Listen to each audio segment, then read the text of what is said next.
Hello, everybody joining us this morning. We will commence proceedings in a moment. I just want to make sure that everybody gets out of the waiting room and into the webinar. So I'm going to hand over to Christine Yates to introduce our presenter today. Christine is the RAHS Senior Vice President and convener of the Royal Australian Historical Society Events Committee. Over to you, Christine. Thanks very much and welcome to everyone. I will begin by acknowledging the traditional owners of the lands, the many lands that we're all meeting on today, and I'm on the lands of the Gadigal and Bidjigal people of the Eora Nation, and I pay my respects to elders past and present. It is a great pleasure to introduce Martyn today to help us learn a little bit more about the changes to the way that we access the State Archives and the information about the State Archives online. And just to briefly introduce Martyn, who is the Director of Collections at the Museums, what is now Museums of History New South Wales. And he's responsible for the care management and accessibility. Now, this is where I think, gosh, Martyn has such a lot to do. And so I'm pleased that he could make the time this morning to do the seminar for us, because he's responsible for the State Archives collection, the Carroll and Simpson Library, the research collection and the House Museum collections. So an extraordinarily responsible role. So again, I do thank Martyn. Martyn I've known for many, many years, and he has over 35 years experience working in government and largely with what was State Archives, now Museums of History New South Wales. So over to you, Martyn. Thank you. Great. Thanks very much, Christine. And thank you for the opportunity to speak with everyone this morning. It's always great to actually speak to people who are using our collections, and in this context, particularly the State Archives collection. So I always welcome that opportunity. And I know that there's a number of you online today who are here representing historical societies and family history groups. And by all means, if you would like me or another member of Museums of History New South Wales to do a similar presentation for your groups, please just send me an email, contact me in some way, because part of our job, as Christine said, is to ensure accessibility of our collections, particularly the State Archives collection, again, for this morning's presentation. And so part of that is absolutely explaining to people as much as we can how to find material in those collections.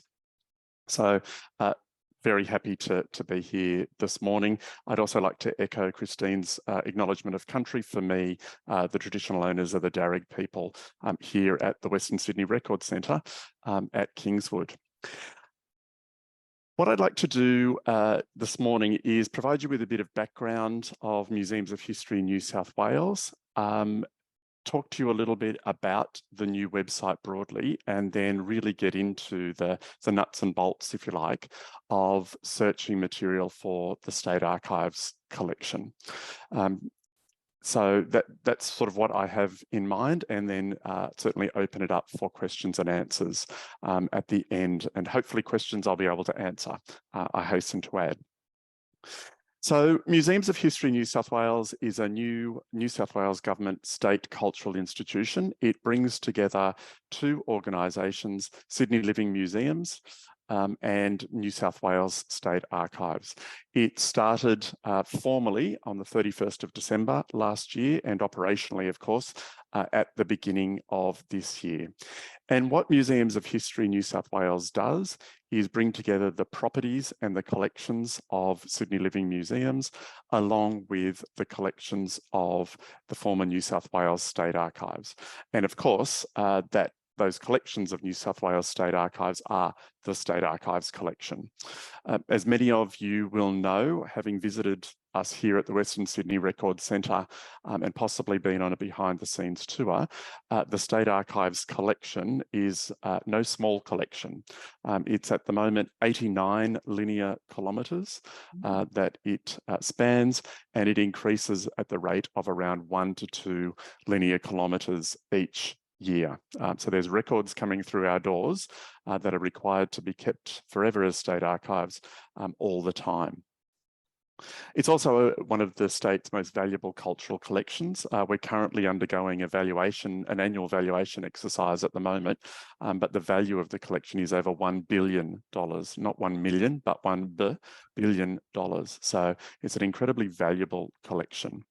I think its value for information and research far exceeds that financial figure, however, and having used the collection and really been exposed to it around 45 years ago, and having started working with it 35 years ago, I can very much appreciate the wonderful value that the collection has, but also even over that period of time, all of us here are continually learning about the collection. Often as a member of the public comes into the reading room or sends us an inquiry, it means that there are gems in the collection discovered and extraordinary sources of information that are here in those state government and colonial government records held as part of the State Archives collection. I guess there's two main sort of points I want to make about the Museums of History New South Wales website before we go into more detail. The first is that, and I know I'm preaching to the converted here, change is change, and change will always happen, particularly around websites. And I know from my own research over a number of years that you just get used to a particular website and then suddenly it changes and you've got to reorient and refine things.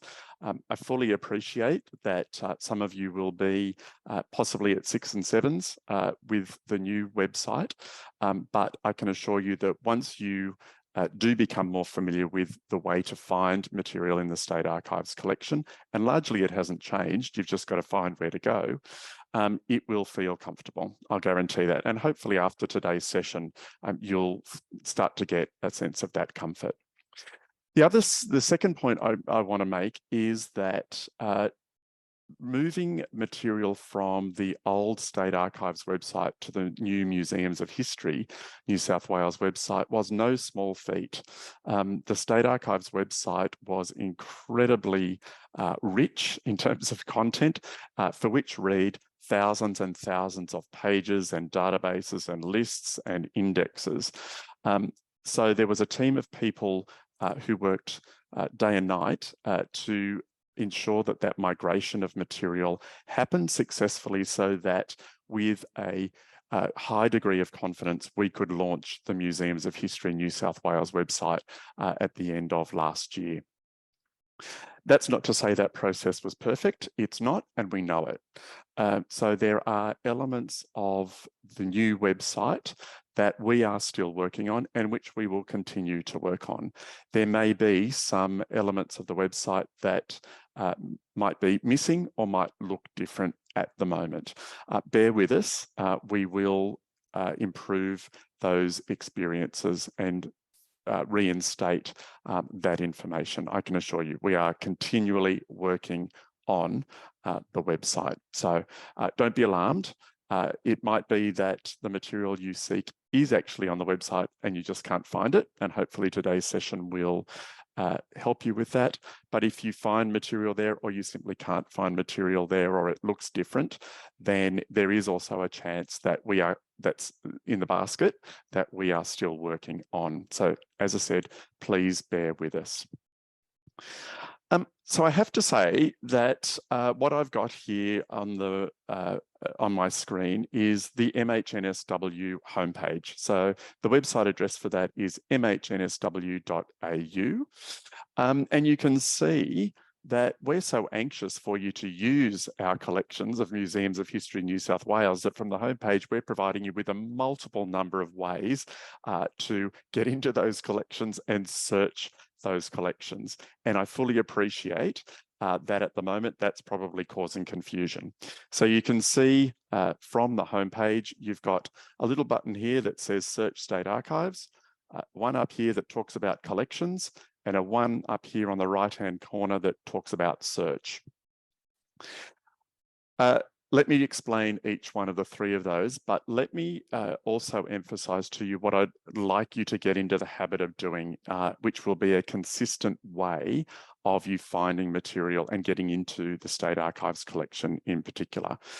The first is around this right-hand corner search and magnifying screen sort of icon, magnifying glass icon, I should say.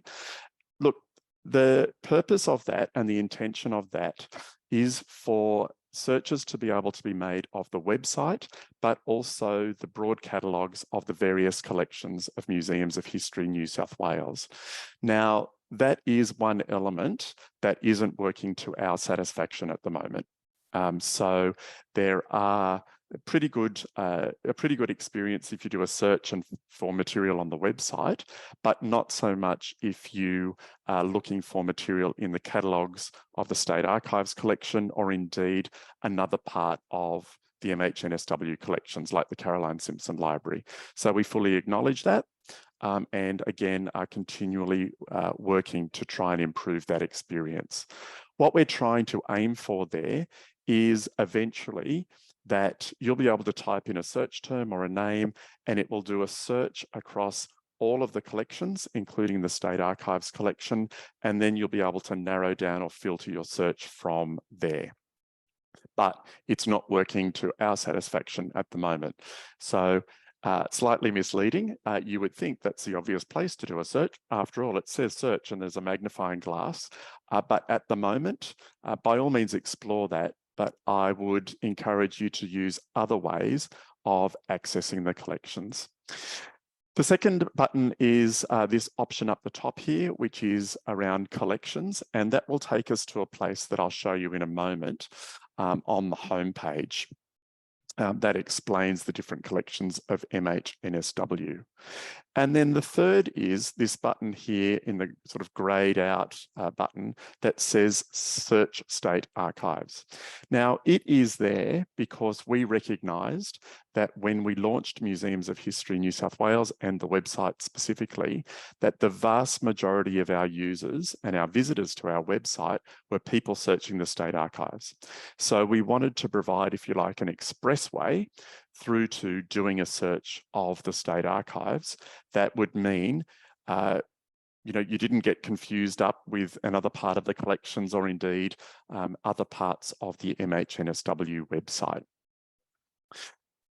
That button may not necessarily be there all the time. It was intended to be a button that helped people immediately get into the search, the State Archives mode, but we need to think about whether we want to maintain that button in the longer term. So instead, what I'd like you to get into the habit of doing is simply to scroll. Scroll down the homepage until you get past the Visit Us tablets or images, and then go to Explore the Collections. And you'll see that what that section of the homepage does is break up the three main collections that we have: the Caroline Simpson collection, the museum collections, and for the purposes of this morning, the State Archives collection. I'd recommend and repeat, that will be the most consistent, enduring way for you to get into the collections. By all means, at the moment, if you'd prefer just to go to Search State Archives from the top of the homepage, go for your life. But also, don't be surprised if in the months ahead, that button might disappear, and rather than being all at sea, perhaps just get into the habit of scrolling down to this Explore the Collections section. Now, the other expressway of you getting into the State Archives collection is, as I learnt only a few minutes ago this morning, is to just do a Google search and type in State Archives. It will take you directly to the State Archives collection page of the website. So you bypass this homepage and you go straight to the State Archives collection page. So just one more time. Rather than use this button, by all means use it now. Get into the habit of just scrolling down. You can, of course, please do explore the wonderful Caroline Simpson collection and what it contains, and also our museum collections. But for the purposes, again, of this morning, it's this middle tablet here that we're interested in, which is the State Archives collection. What I'd suggest you do is click on the area that says Discover More. And that will bring you to this page. You'll know you're there with this Charisse sort of coloured banner up the top. And you'll see there that what you can do from this page is use some information about how to use the State Archives collection. You can click on Ask an Archivist, which will send you through to a form that will allow you to submit an inquiry about the State Archives collection that we will answer. You can learn more about the State Archives collection. So if you're new to research and want to know, well, what's likely to be in the State Archives collection, I'd recommend that you click on About the State Archives collection, and then perhaps how to use the State Archives collection. Now, the most obvious way of going into any collection, of course, is to use a catalogue. And this window here, which has Search the Collection, is the entry point into our broad catalogue. That when we do that search, won't look a lot different to what it used to. Of course, what you need to remember when you're using the State Archives collection is that it's not quite as easy to use as perhaps a library collection that you might be more familiar with, because we catalogue or arrange and describe records according to which government agency created those records, what series of records they created, and then what items exist within those series of records. And then, of course, that's often as far down as our description of the records in the State Archives collection goes. We can't possibly, with a collection the size of the State Archives at 89 kilometres, ever hope to index, list, or transcribe every single page in the State Archives collection. So a lot of our records are described at that series level. So you might find an entry in the catalogue that says something like alienation files for the Lands Department. And you then might find a list that gives you file numbers and what container or box it's in, but you're not going to find, in lots of cases, individual pages or individual tags or index entries that will allow you to access individual pages. So, of course, we recognised many years ago that a lot of people really aren't familiar with that whole system of agencies and record series and then items and so on. We also recognise that the vast majority of our users were people undertaking family history or local history research. So rather than make them go through our catalogue and, try and educate them in the way of record series and other archives and archivists speak, what we did was adopted an approach where we would provide a number of guides on particular subjects that we knew people were very interested in and which were heavily used. And then we embarked on an indexing and, in some cases, digitisation project for those records.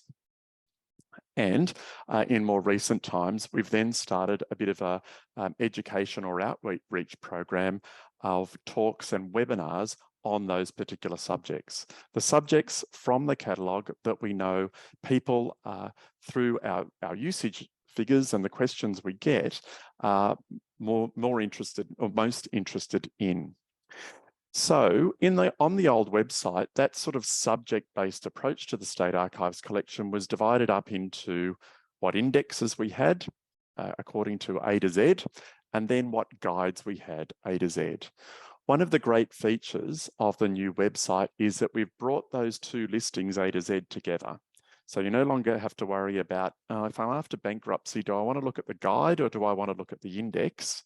You can just go to this fourth option on our banner here of the State Archives collection called Subjects A to Z. And let's click on that now. So what that brings up is an A to Z, each letter of the alphabet. And it also allows you to filter according to whether you're interested in a guide on that particular subject, an index on that particular subject, an article on our website to do with that subject, or a webinar on that particular subject. So the first step is simply to select from the A to Z listing the letter of the alphabet that you think correlates to an area of research that you might be interested in. So I mentioned the word bankruptcy a minute ago, so let's give B for bankruptcy a go. So if I click on that, you can see it brings me to bankruptcy and insolvency in that A to Z listing. And it indicates to me on the right-hand side that we've got an article about bankruptcy and insolvency, we've got a guide, we've got indexes, and we've got webinars. If I want to go straight to any one of those four, I just click on the little pill there for that. But I could also just click on the banner that is there grayed out, and it brings me to this page, bankruptcy and insolvency. So from there, I can go to the bankruptcy and insolvency guide, I can go to the webinar, I can go to articles, or I can see that there's also two indexes, an insolvency index for the early period of bankruptcy, 1842 to 87, or the later period, 1888 through to 1929. Now, we know that the vast majority of people who use our website love our indexes.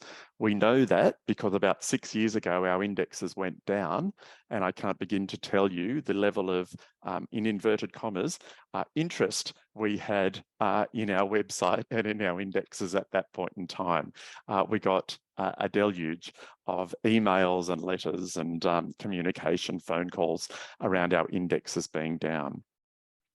So on the basis that most of you here today reflect that, I'll concentrate a little bit on our indexes. So let's say, for example, you might be doing local history research and you think, I wonder if how many people in the particular town that I'm interested in went bankrupt between 1888 to 1929. You go to the Search the State Archives page, go to subjects A to Z, go to B for bankruptcy and insolvency, and this is where we'd be landed. So then I can click on, again, the grayed out ribbon indicates where you are. I can go to the bankruptcy index 1888 to 1929, and it allows me to do a search. Now, I can do a search under a first name. It tells me, the little window tells me, I can do a search by first name, surname, and or place. And as I said, if setting up the scenario, I might be interested in a particular town in New South Wales and want to know who in that town went bankrupt during this period. So one of my favourite towns in New South Wales is Barraba, New South Wales. That's because that's where a large branch of my family came from. So I'm always interested in any history to do with Barraba. So I just type in Barraba, click on the magnifying glass, and then the search results will come back with the place there listed as Barraba in some way. It might just be the term Barraba on its own, or it might be a more precise location within the Barraba district, like Gulf Creek, Barraba, or Hebden, Singleton, and Barraba, and so on. And it will then list for me all of the people who have a bankruptcy file for that period of time, whose place of residence is stated on their file and from our indexing of that file as Barraba. Now, what I can do with those index results, as I've always been able to do, this should be no different to you. I think it just looks better than what we had before, is I'm able to copy my search results. I'm able to download them in Excel format or in PDF or in a comma separated value document. And I'm also able to print them.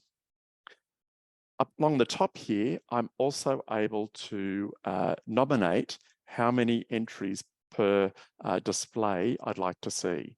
It'll automatically default to 10, but I can do up to 500. And of course, it'll then reload all those index entry search results that I've found. That's a search that you've always been able to do. That's a search that has not changed. It just looks different, but the search itself is exactly the same. What you're then able to do is to click on details on the right-hand side of any search result, and that will take you through to the actual catalogue entry in our catalogue for the State Archives collection. Might take a little while to load, as it has done here, but this will now also look familiar to you. The only change we've made here is our new logo, MHNSW, up the top. Other than that, if you were able to get to this place in the previous website, then you should be able to again. And again, from this index catalogue entry, you're able to do several things that, again, you've always been able to do. First of all, you can, if we offer a copy service of these particular records, you can just click on the little shopping cart icon and it will send you through to purchasing a copy of that particular file. If you're preparing for a visit to the State Archives reading room and you'd like to request that file, then it will you can click on request. And again, that will send you through to a form that you fill in, and that immediately sends through an order to our staff, who will get that material up for you and will have it ready for you on your visit.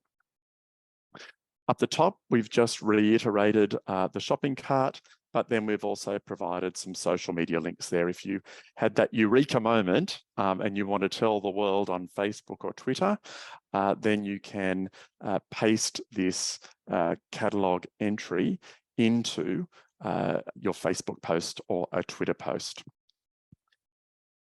If the file has been digitised in some way, and this example of William Dixon isn't one that has been digitised, but if it has, there'll also be a little PDF icon around this place in the screen that I'm just centering my mouse here.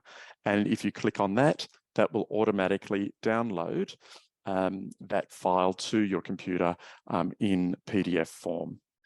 Now, not necessarily for the later bankruptcy material, but certainly for the earlier insolvency material, we've recently just undertaken a large digitisation project where we digitised some hundreds of early insolvency records. So you're able to download those completely free of charge from our website. Of course, once we do an index search, you don't just have to confine your search to something like the place. I was merely doing that, noting that I'm talking to members and friends of the Royal Australian Historical Society this morning. But if your search is more around names or perhaps even occupations, then you're able to do searches of those particular fields as well. So you can see here, you've got an index entry for the surname Dries or Dries, depending on how it's spelt, might depend on how you pronounce it.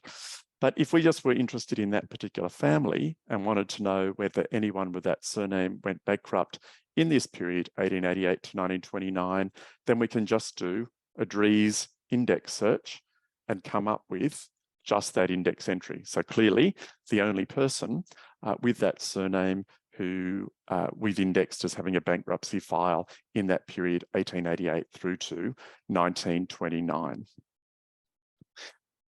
You'll also see from scrolling down the page again that we've put some explanation here about, with some terms around what particular terms might mean. So in this case, what does bankruptcy actually mean? It's a term that we're probably all familiar with today, but I can assure you that some of the terms that we use or that the records are created with aren't always familiar. So we've drawn out some familiar terms, or some unfamiliar terms, I should say, there, and provided an explanation. We've also got some information about the index itself. Just to give you an indication of, how big is this index? What's the record series? What about if you can't find a name? We might have mistaken names. So we've noted those down. We might have left some names out. And then we've also got a note about the records. So in this case, we've just said that with the bankruptcy files, some of those are incredibly fragile and may mean that we need to examine those or do some conservation work on them before we issue them to you as members of the public. But that's sort of the ancillary information. That's sort of like the instruction booklet that you get when you buy a new TV, rather than just turning on the TV. So information that I would always encourage you to read, but recognizing that you probably just want to get underway and do your research and find what you want in the State Archives collection. So I just want to go through again how we found that material and where we got to. So from the homepage of MHNSW, we got to this page. We saw these 4 options across the top sort of half of the screen. We went to subjects A to Z, and we selected a letter of the alphabet that corresponded to the particular subject that we were interested in.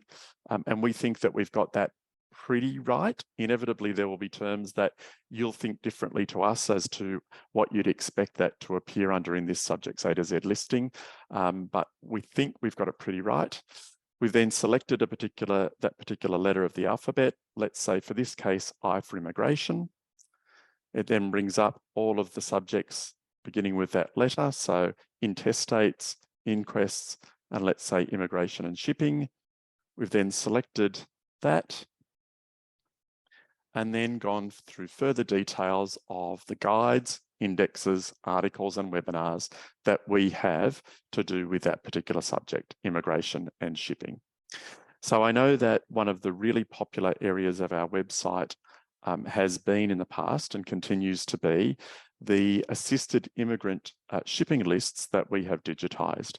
You'll see that under the immigration and shipping area, it's the first thing that you come to. So if we click on that particular part of the immigration and shipping section, it then brings you to this page where you'll find the digital shipping lists. We could click on a decade of time that we might be interested in. It then provides us with the list in date order of arrival of the ships that arrived in the 1850s. In this case, we click on the name of the ship, say the Panama, and it will then bring up for us those digitized pages or the first thereof. And we can then click through the various pages of that particular passenger list. And you can see, you can print, you can zoom in, zoom out, and so on. I'll just return to the ships list. And I'll return again to that particular part of the website. I'm just going to go back here. So inevitably this reiterates my point about the MHNSW webpage and website being so comprehensive that absolutely you can get lost in it. And we all know on occasions how distracting research can be. We don't need any help being distracted through a really comprehensive website. It happens anyway. Happens to me, and I'm sure happens to many of you. So that's that subjects A to Z approach that we've adopted.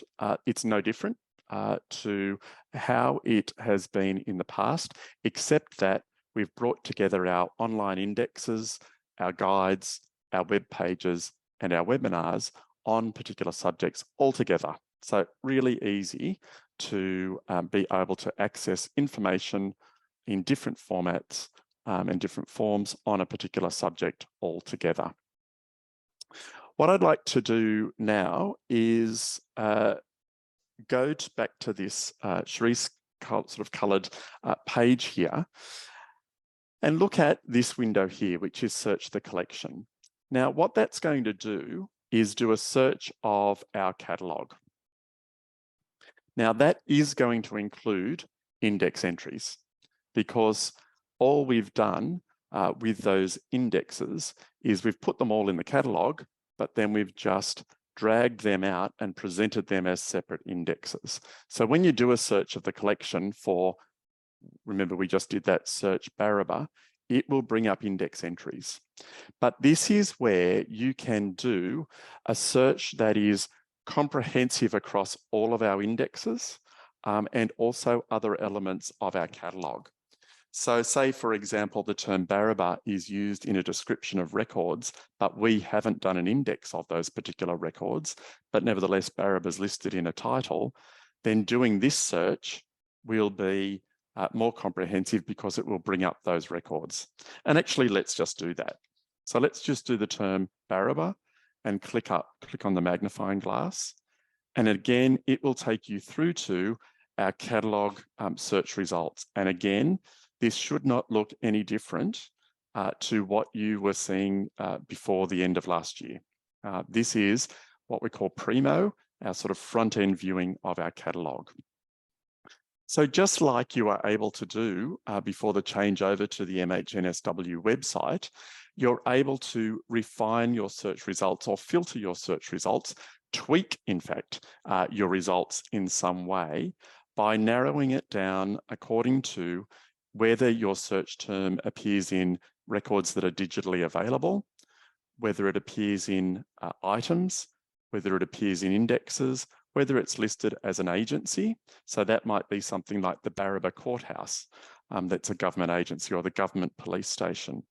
Where the term Baraba appears in a series title or sub-items, we're getting down into sort of archival speak here now, or whether it's listed as an organisation.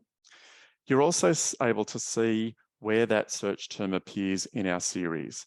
So if, for example, you weren't interested in the term Baraba appearing in the large stock brand registration cards, but you were in the Crown Plans, then you can just put a tick in the box Crown Plans, apply filters, and it will only bring you back with that search term as it appears in those particular records that you've filtered by, that particular record series.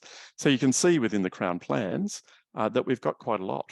We've got 609 Crown Plans that in some way in their title mention the term Baraba. So it might be the plan of the General Cemetery at Baraba, that very first search result, the plan of the reserve for the well town of Baraba in the parish of Baraba, the Baraba water supply catchment district, and so on. That's all been brought up for you because you've just filtered your search results, and it has meant that, as the word filter suggests, you're not being distracted by other record series or other areas of the State Archives collection that might have the term Baraba listed in them. So these are filtering features that really, I think, a lot of us are familiar with these days. Inevitably with big sort of website where you're being asked to interrogate information, you'll do a general search and then filter it in some way. Ancestry is a website that immediately springs to mind, where you type a name in and then you can filter by where in the world you want that those search results to be, or a particular time period you want that search results to be. Our filtering of web search results is no different to that. Just looks a little bit different, but it's also similar to Trove, for example, where you put a search term in and it says, do you want this search term just for newspapers and gazettes, rather than all of the other elements of Trove. So again, you can just filter your search result according to entries in indexes, where the term Baraba appears, or what agency, and so on. Digitally available is always a bit of a favourite, because there's no point in the search whetting your appetite without you actually being able to go further with your search. And certainly if material isn't digitised, you can do one of a couple of things. You can come and visit us at the reading room at the Western Sydney Records Centre at Kingswood, or if we offer a copy service, you can order a copy online. But if the material has been digitised, then you can see that if you filter your search results by digitally available, it will come up with little thumbnails of the images of the material that has been digitised, and then you can click in to get a better, more close-up image of that particular photograph or those particular records. So this is the Baraba Public School half-holiday cricket club from 1912 through to 1913. So it might just be the image that you want, whether perhaps you're doing family history for around the Barraba area, you're doing the local history of Barraba, you might be doing the centenary history of Barraba Public School. In any of those contexts, this image might just be the thing that you're after. Once you're there, at this point, you can just right-click and do Save Image As. So you can save that image to your computer, all free of charge, of course. So that just gives you an indication of a search of our catalogue rather than that using that subjects A to Z. I dare say for the majority of you today, that subjects A to Z, it will be your favoured and most useful way of getting into the State Archives collection. But absolutely, you should also be thinking about a broader catalogue search, and in which case, that's the way to do that. To go to that State Archives collection major page, type in the search term that you're interested in. And just to reiterate the point, what that will do is for your search term is bring back all the entries where that search term appears in our records, in our catalogue, including our indexes. So if you type in a particular name you might be interested in, it will bring back those index search results right across all of our indexes. So if you were just interested in the surname Brodbeck, which I am, then you can type that in to that catalogue search box, click on the magnifying glass, and it will bring back for you all of the search results where that name appears. And you can see that there are 23 instances of that surname in our indexes. Now, that's not just the bankruptcy index, that's right across all of our indexes. So many people have spoken in the past about having some sort of key name or sort of or federated search across all of our indexes. This is it. That's how you do it. Type in a search term in our catalogue or a particular name or a particular occupation, whatever it might be, and it will search all of the collection to the extent that that name appears in the records or the catalogue and the index entries as well. So you can see, if you look just down the right-hand side here, of those 23 index entries, we've broken them down as to which indexes they've appeared in. So you might be interested in the Brodbeck who found gold and then subsequently lost it all and not give it to their descendants, in which case you might be wanting to just look at that search result for the gold or auriferous lease registers from 1874 to 1953. You just click on that particular index entry and it'll bring you back with those search results. You'll see that in this case, we've got an index for a Christian Brodbeck. We've also indexed for a Malcolm McGregor.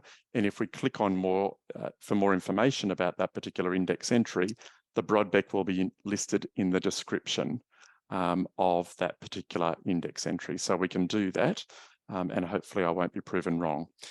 So you can see here under remarks, other names, Brodbeck Christian. So that's the link there. So, look, I think that I have spoken for more than long enough. I'm keen to know what questions we have. I'm keen to have a conversation with you. So I might stop at that point, and maybe if we go to the chat and some of the questions that we've been asked, and see if we can work our way through them. So Philip or Christine, I'm not sure whether you were thinking about sort of moderating those questions or if you want me just to work my way through, up to you. Martyn, I'm happy to moderate the questions for you. So look, we haven't actually received many questions about using the new website, but I would ask if you have any questions about using the new website, please put them into the Q&A so we can get to them. There have been a few questions about the tone of the colors that are on the website and the size of the print. Some people are having issues with accessibility issues with that. Okay, that's really interesting. Please send those sorts of comments to us because we are certainly conforming with accessibility standards and guidelines for websites. So I'm interested in comments from people if you're struggling to sort of have legibility on the website with font size and so on, and similarly with colours. Those colours are our new corporate style. The sort of the bright orange and the sort of split colours there. So that is part of our new, as I said, our new corporate logo and our new corporate style. Jenny Joyce has asked if can we sort results? Can we sort the results of our searches? Yeah, Jenny, the answer to that is no, not at the moment, not like the birth, deaths and marriages search results. Look, that's an enhancement. I recognise it was also something that some years ago you were able to do. It's certainly an enhancement that in time we'll look to do and see if that's feasible to bring that back. Certainly something I know people always appreciated, and something I'm certainly keen to see and am pushing for. Judith has asked, will the webinars section stay on forever? So I'm assuming the older webinars from the old website? Yeah, look, at this stage, yes. The webinars, particularly during the COVID lockdowns, were incredibly successful as a way of us keeping in contact with users of the State Archives collection. So they will remain because they are incredibly useful. However, recognising that the vast majority of those websites, in fact, I think I'm probably right in saying all of them, were from a period of time before this new website. So we will need to look at a program of re-recording those webinars, which we'll do over time. So bear with us on that one. But great to know that the webinars are really have proved to be a useful way of accessing material.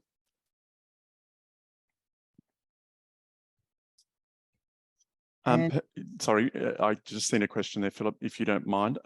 So Peter's asked about, do parts of the website require a user to log in?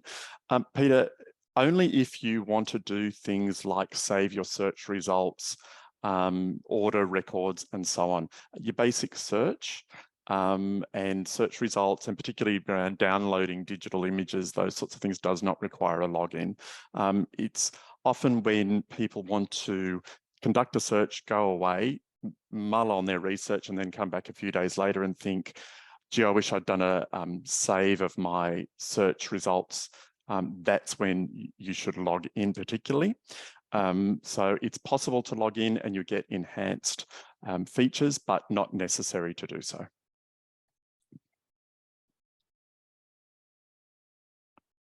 Philip, I'm wondering if some of the accessibility issues that people have experienced, Graham's just suggested that it could actually be just the Zoom sort of interface that we're operating under this morning. So I'd encourage everyone to investigate. Obviously, I'd encourage everyone to explore the website, but explore it outside of Zoom and outside of me sharing my screen, because it could be the screen resolution, Zoom, and so on, which is causing that problem of the print being too small. So Kerry would like to know, will there be a repeat of this recording? I believe you offered for people to, if other societies wanted a similar opportunity to this recording, to this webinar, who would they need to speak to arrange that? So Kerry, by all means, drop me an email. Why don't I type my email address in the chat? I've got to spell my own name correctly, of course. That is the important, and I've just had 2 goes at it, the important prerequisite. By all means, drop me an email. We are very keen on ensuring that the website is usable, clearing up any confusion, and just as good customer service to come and speak to groups, whether that is online or in person. So please do drop me a note. I'll pass that on and we'll make those arrangements.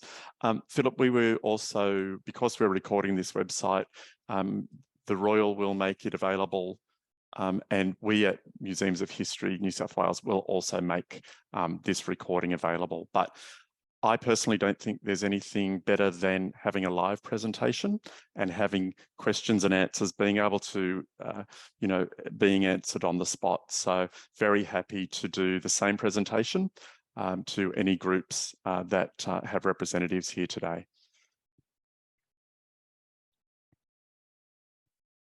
So it looks like we've actually run through the questions. If anyone else has any other questions, there's a few more minutes if you'd like to put one into the Q&A.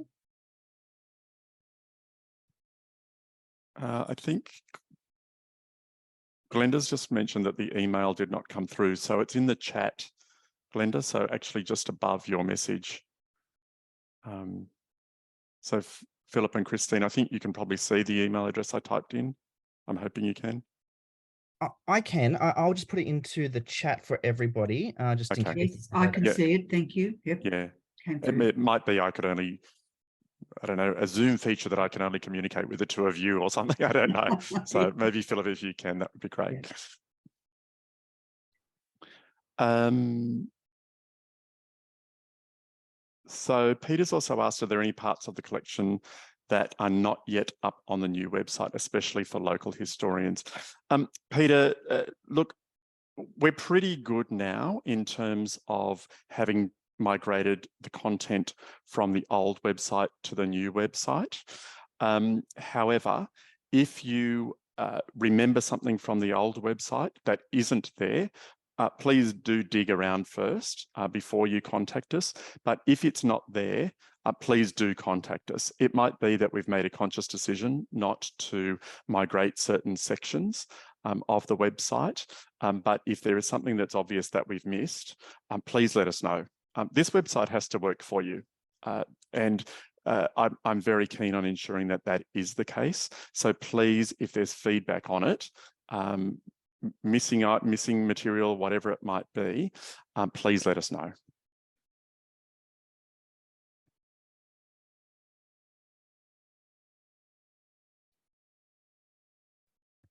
Margaret's put a question into the Q&A about the webinar library. Are we able to see them all in one place?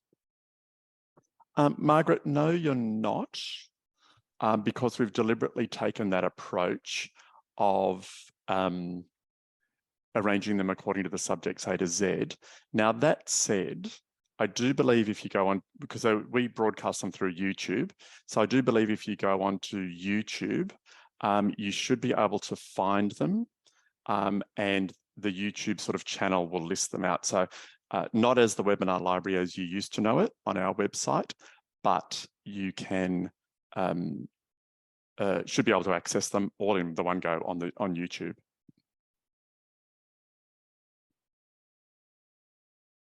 I note your comments there, Margaret, around the approach, around the appearance. Look, I guess one man's trash is another man's treasure, isn't that the case? So, I dare say whatever design we chose for the new website would not please everyone. To be honest, I think it's about the information content that we're concentrating on to ensure that we get to material, particularly around the State Archives collection. But I thank you for the feedback. So Lisa, you've suggested we do, you can filter for all the webinars in the subject list. So I'll leave people to play with that. So thank you for that comment.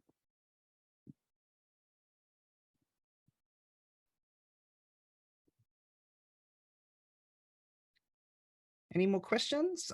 Just in case anyone was looking for that YouTube channel, I have I've placed that into the chat for everybody to have a look at. Thanks very much, Philip.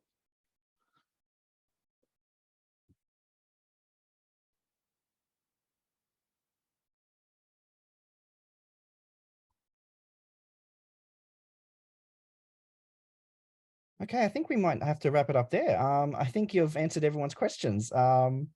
Thank you, Martyn. Great. Martyn, it's been fabulous. Thank you very much. I'm sure everyone is going to find the website easier to use than previously. So I really am most grateful for making the time available. Thank you.